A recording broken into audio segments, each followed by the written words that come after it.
Agrocasa es una empresa que tiene fondos en Ica y también tiene ahora fondos en Barranca.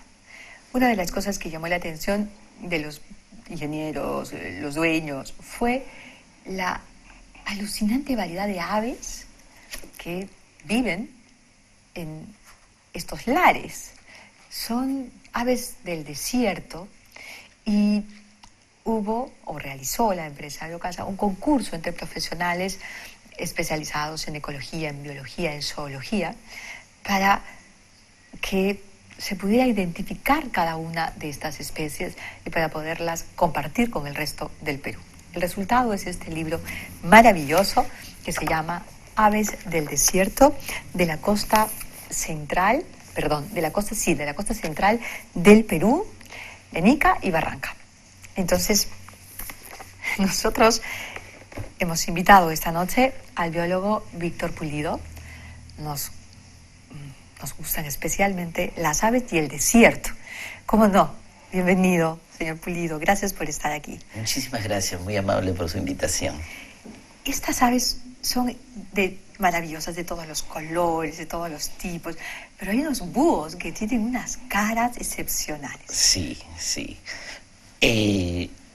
El desierto, donde hemos realizado este trabajo, un equipo de biólogos, ¿no?, conformado por Leti Salinas y César Arana, hemos trabajado durante 10 años y hemos encontrado una variedad enorme de especies, increíblemente. 134 especies en el desierto. Solo entre Ica y Barranca. Solo entre Ica y Barranca, en la zona del desierto. ¿Y son aves nativas, son aves peruanas o son aves que usan el Perú de paso? Están mudándose.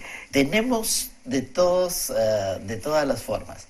Aves que permanentemente residen en el desierto, y que, como el caso de la lechucita, ¿no?, la lechuza de los arenales, ¿no?, y que están permanentemente, ¿no?, en nuestro territorio. Aves que migran, aves que vienen desde Norteamérica, y Canadá, que hacen vuelos de más de 5.000 kilómetros, o aves que vienen desde la región austral también. Y tenemos algunas aves que se les llama aves grandes o vagabundas, que en realidad a veces se pierden de sus rutas normales y las podemos encontrar ocasionalmente en estas zonas del desierto. ¿Y es el desierto un espacio propicio o hay algunas lagunetas, reservas? ¿Dónde es que se posan? Lo que pasa es que en el desierto nosotros encontramos una variedad enorme de hábitats. O sea, hay lugares donde usted va a encontrar pura arena y donde algunas aves viven específicamente en esa zona, como el caso, por ejemplo, de las lechuzas o de los pamperitos. Pero hay otras zonas donde hay arbustos y hay alguna vegetación típica del desierto, como el caso de los guarangos, donde vamos a encontrar otro tipo de aves.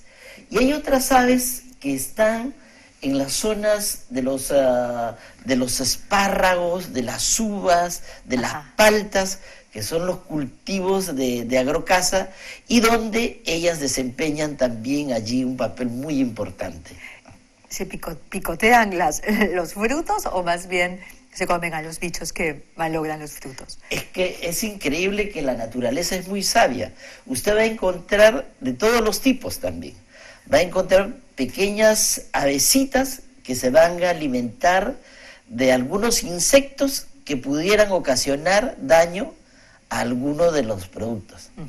Pero también va a encontrar algunas pequeñas avecitas que van a picotear a las uvas y que van a causar una pérdida a la producción. Un deterioro de la producción. Un deterioro de la producción. Claro, de ahí la historia del espantapájaros, ¿no? Sí, es verdad. Pero mire usted que en este caso Agrocasa adopta una estrategia muy inteligente, ¿no? En lugar, a esas avecitas que picotean las uvas y que obviamente causan una gran pérdida, ¿no es cierto?, a la producción de las uvas, esas avecitas tenían que ser espantadas. Entonces se han utilizado muchas veces métodos tradicionales, obviamente en otros lugares, de espantarlas por diferentes métodos, haciendo disparos de rifle, poniendo veneno, etcétera, etcétera. Pero esos son métodos nocivos, contraproducentes. ¿Qué hizo Agrocasa? Agrocasa utilizó uno de los métodos más inteligentes que hay. Adquirió su propia fuerza aérea. ¿Qué cosa es la Fuerza Aérea? Contrató halcones, ¿no es cierto? Y los halcones se encargaban de espantar a las avecitas. Y los halcones se pueden adiestrar. Los halcones se pueden adiestrar, efectivamente. Los halcones fueron adquiridos de un zoocriadero, de un señor Otero, que es un amante, un conservacionista de las aves, que vive aquí en Huachipa.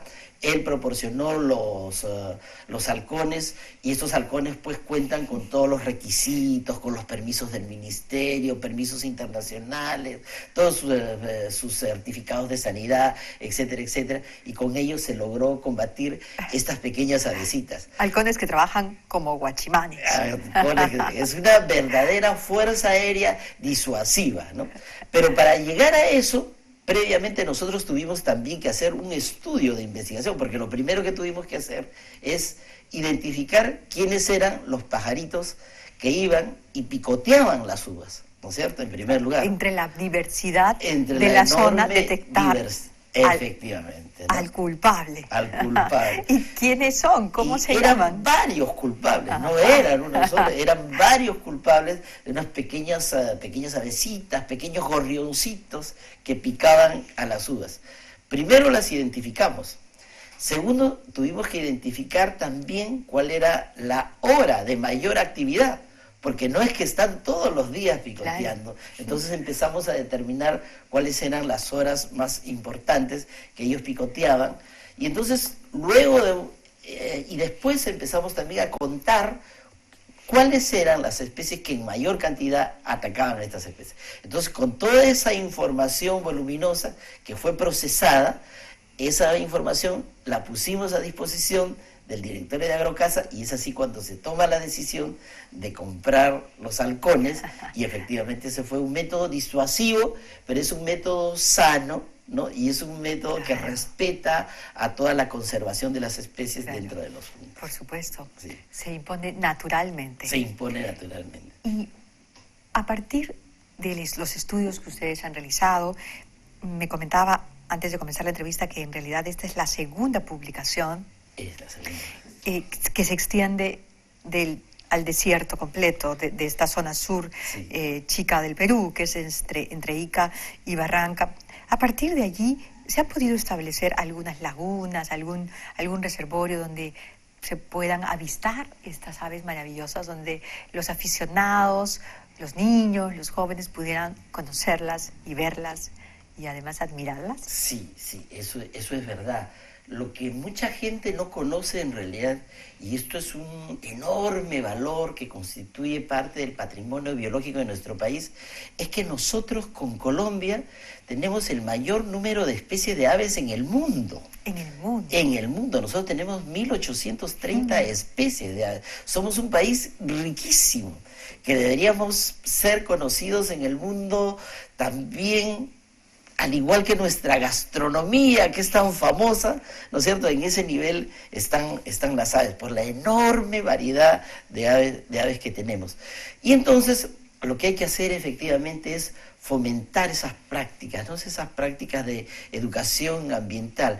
Ya Leti Salinas, que es otra de las autoras que trabaja con nosotros, hace ese trabajo en el Museo de Historia Natural con niños, ¿no? Está trabajando con ellos y entonces los adiestra para que pueda hacer una práctica habitual y observar las aves, ¿no? Que es la cosa más maravillosa. En lugar de que usted utilice un rifle y mate un ave, ¿no? Utilice unos binoculares y observe sus maravillosas formas, se deleite, comprenda y conserva y respete la vida, ¿no? Que ese es el mensaje que se quiere dar con la conservación de las especies y principalmente en este caso de las aves. Hábleme un poquito de los búhos y de las lechuzas del desierto. Sí.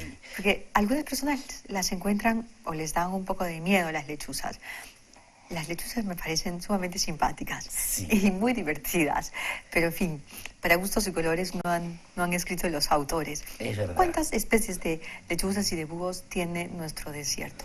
Sí, nosotros hemos identificado aquí varias especies de lechuzas. En primer lugar, quería decir que la percepción que pueden tener algunas personas sobre las lechuzas podría ser negativa en el sentido de que muchos consideran que son aves de mal agüero. Sí. ¿No es verdad? Es una Sí. creencia popular, antigua. Es verdad. Pero también no hay que olvidar que desde la época antigua los griegos, los romanos consideraban a las lechuzas, ¿no?, como el símbolo de la sabiduría, ¿no es verdad? Claro. Los búhos, por favor, en Grecia. Los búhos, es verdad. Y entonces, ¿qué pasa con las lechuzas? Las lechuzas tienen un valor realmente importantísimo en la naturaleza. ¿Por qué? Porque las lechuzas lo que hacen es, se comen a los ratones, se comen a los alacranes, se comen a los coleópteros, se comen a todo tipo de insectos. Y con eso, ¿qué cosa es lo que están haciendo? Hacer un control biológico natural en las zonas donde ellas residen, ¿no? Entonces, por ejemplo, allí hemos visto esa lechucita, ¿no es cierto?, que tenemos la lechucita peruana, tenemos la lechuza de los arenales, tenemos el búho, ¿no es cierto?, tenemos casi como 7 especies de lechuzas solamente en estas partes del desierto, ¿no?, que realmente cumplen un papel biológico realmente importantísimo porque son grandes controladores biológicos, pero son controladores naturales.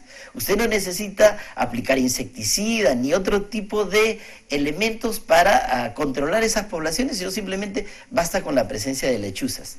Es más, además, nosotros hemos encontrado allí otro tipo de lechucitas, una lechuza que se llama la Tito alba. Esta lechuza tiene una característica, es una lechuza eminentemente nocturna. Y nosotros, en nuestro recorrido por el fundo, una vez la identificamos porque en el fundo Santa Rita hay una pequeña capillita, ¿no? Y esta lechuza, que se llama Tito alba, tiene como nombre común la lechuza de los campanarios. Entonces, esta lechucita siempre se refugia en los campanarios. Qué cosa linda. ¿Por qué en los campanarios?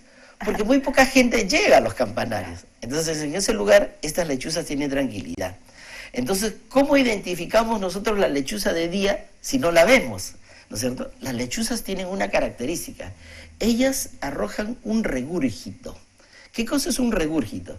Un regúrgito es como una especie de una pequeña salchichita, ¿no es cierto?, que ellos arrojan. Y esa salchichita es el producto final de la digestión. O sea, digamos, ellos pasan un ratoncito por ahí y se lo comen. Pasa un alacrán y se lo comen. Entonces, al ingerirlo, ¿no?, ellos tienen en su estómago, ¿no es cierto?, en el estómago muscular, separan la parte que es necesaria para su supervivencia y la otra parte, que son el pelo, las plumas, los huesos, las arrojan hacia afuera en forma de una salchichita, ¿no? Y entonces eso se llama regúrgito. Entonces nosotros recogemos los regúrgitos, lo llevamos al laboratorio y ahí empezamos a estudiar qué cosa es lo que ellos han comido. Y así científicamente vamos determinando cuál es el patrón estacional de consumo de esas lechuzas durante todo el año. Claro, y así se dan cuenta de que otros personajes habitan la zona durante distintas épocas del año. Es verdad. Y además esta lechucita es muy importante porque en algunos países, como por ejemplo en Uruguay, que han hecho estudios parecidos, se ha encontrado en los huesitos, ¿no?, en los huesitos de estos roedores, se han encontrado nuevas especies de roedores, ¿no? O sea, nuevas especies de ratones que son nuevos registros para la ciencia. O sea, además del enorme valor como controladores biológicos, también están reportando nuevas especies para la ciencia. Prácticamente son como una especie de biólogos. Realmente, son grandes reguladoras. Son grandes reguladoras, sí. Muchísimas gracias, señor Pulido. Muchas gracias por venir y lo felicito por este trabajo. Es precioso. Es realmente precioso. Gracias. Gracias a Vamos usted a hacer por la ahora una invitación. pausa. Regresamos. Estamos en Mira quién habla.